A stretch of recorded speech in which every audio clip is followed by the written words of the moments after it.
Hello everyone, welcome back to my YouTube channel Unfog with Dr. Atahar Parveen. If you are new to my channel, please subscribe to my channel and also hit the bell icon for updates and notifications.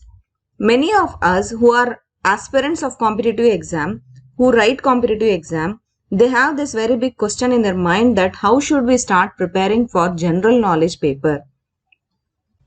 In this video, I am going to discuss about how should we start preparing for general knowledge paper. The competitive exam could be any exam. It could be IAS, KAS, KPSC or HSTR or GPSTR or any exam of that type.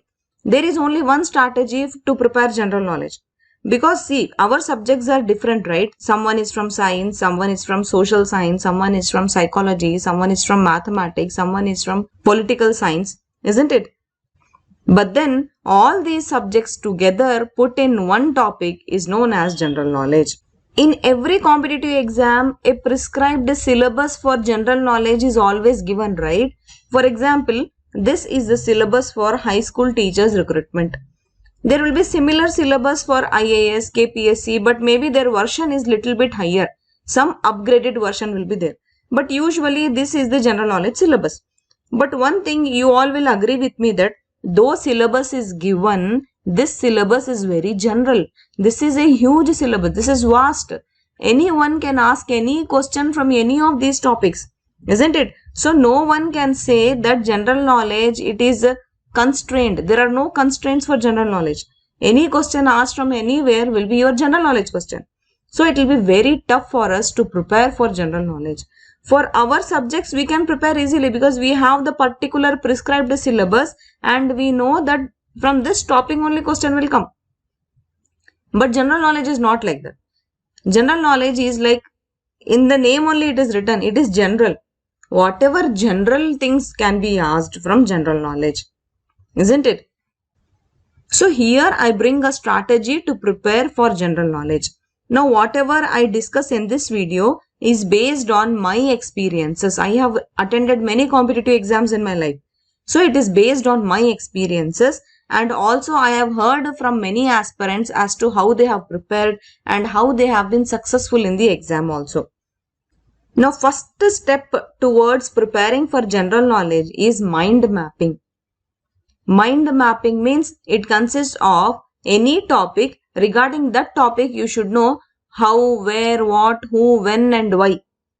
Okay. If you plot all those things for one particular topic, it is like you have done a mind mapping for that topic. Believe me, this is a very, very powerful tool. It is a very easy step to move forward in preparing for general knowledge. Okay. See, for example, simple word. If you come across this word, trees, you can build a mind map for this. What does trees do? They give us two things. One is oxygen and other is wood. Again, what does oxygen do? It is very important for humans, plants and animals to live. Without oxygen, we can't breathe, isn't it? So that is making oxygen very important. Now, what is the specialty of wood? You can build houses with that wood. You can make paper, you can make furniture, you can make many more things. Okay, just put it in one page. That is known as mind mapping. Okay. Now, this was a simple mind map. If I want to talk about a critical mind map, it is like, for example, we are talking about the balanced diet. We are talking about the food which we take and we are talking about the balanced diet based on that food. If we don't take balanced diet, maybe it will result in malnutrition. Now, there are 7 food substances which contain right amount of all these balanced diet. They can be of two types, primary food substances and protective food substances. Now, protective food substances, they are vitamins, minerals and dietary fibers. Now, again, if I talk about vitamins, there are mainly 3 types of vitamins, vitamin A, C and D. If we don't take the food properly or if we don't follow the balanced diet, then we may develop some deficiency. Because of that, particular diseases can be caused. For example, vitamin A deficiency, it causes night blindness. Vitamin C causes scurvy. Vitamin D causes rickets.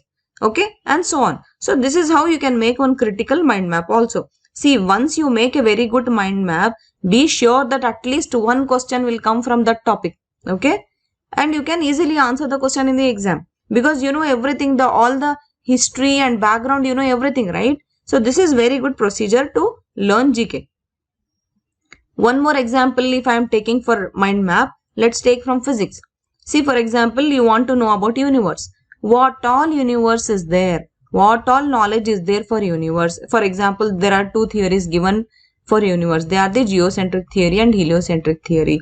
Then what does universe occupy of? There are galaxies, stars, planets, natural satellites, isn't it? Now what are they also you can see. For galaxies means Milky Way comes in mind. Stars means first sun comes in mind.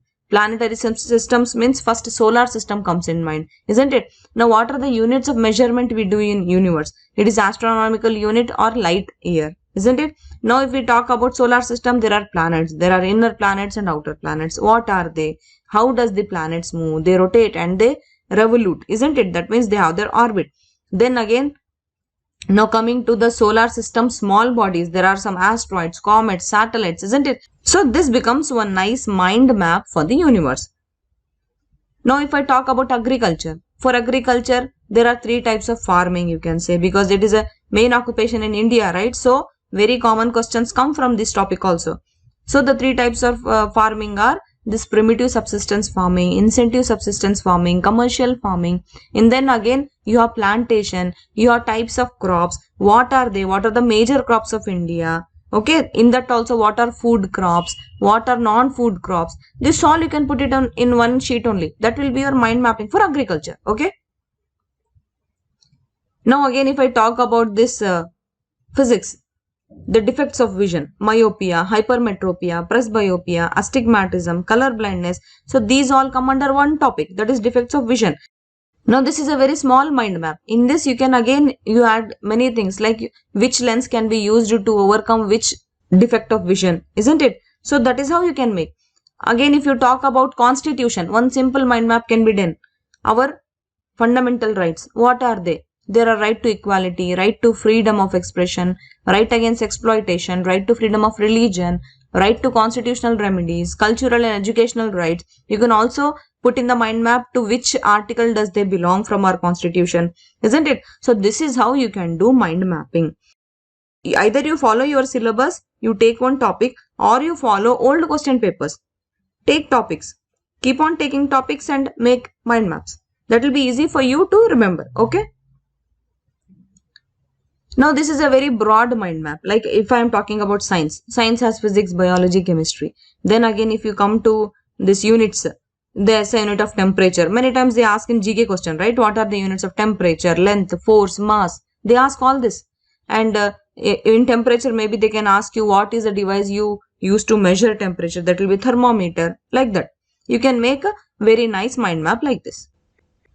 Now, if you make mind maps, that means you are making notes, right? Indirectly, you are making notes, but as short notes. Okay. So remember, this is one powerful tool. You can keep on revising those mind maps. You can discuss it with your friends. Okay. Or you can keep it like that only whenever your notification comes and you want to recall, then maybe you can start doing revision. Okay. That is one nice step towards your preparing for GK. Next step is, see, all of us have kids at our home, right? They may be our own children, they may be our nephews, they may be our nieces, they may be our neighbors. There are so many kids around us. We can interact with them. Their books are like you can say Bible for us, for the GK people, because GK comes from those school books only. Many of the GK questions come from the school books only. So you can go through their books, you can discuss with them, you can talk to them, you can talk what all has happened in the school, what all teacher taught to them. You can play quiz with them. And then again you can spend time with them asking questions. You ask questions and they will answer. Or you can tell them to ask you questions and you can answer. This is one very nice interactive procedure to learn GK. Okay. And this is the evergreen procedure. Believe me. According to me, this is the best thing, because you can do this while working also, right? If you are a woman, while cooking, you can talk to your children. You can talk about all this. In this way, your knowledge will also improve. Your children's knowledge will also improve. They'll feel good also. Sometimes you can also pretend that you don't know the answer. How happy those kids become. Like, see, my mama, she doesn't know the answer, but I know the answer. See, my papa, he doesn't know the answer from my book, but I know the answer, isn't it? So even they become happy, you become happy, and still you gain some knowledge. So this is one very nice, on the lighter note, very nice step for improving our general knowledge. Next step is, see, whenever you are scrolling videos in YouTube, then go for the general knowledge videos. There are many channels in YouTube which prepare for general knowledge for competitive exams. You can subscribe to them and you can learn from them. Okay. Instead of wasting time, you can learn GK. One more thing is that we shouldn't get scared from GK, because in GK, at least there are 3 to 4 questions which belong to our subject, right? See, if I am from science, I will have one question from physics, one from chemistry, one from biology, isn't it? And even maths question will be easy for me. So at least these questions are easy for me, right? So I don't need to worry about those questions. Rest things which I am not good at, which I don't belong to, or which is not my subject, that I have to read. Science persons, what you should read? You read constitution, you read geography, you read about agriculture, you read about politics, you read about history. All that you have to read. Don't read again your subject, because you know it already, right? Anyway, you are going to answer those questions. Then one more thing is that you have to follow old question papers. I told you in mind mapping, right? How to make mind map means the way you choose one topic, that topic should be from your old question papers or maybe from your syllabus. From your syllabus means it will become little bit general. That's why better you take old question papers. Don't take only your HSTR or GPSTR or any particular exam question paper.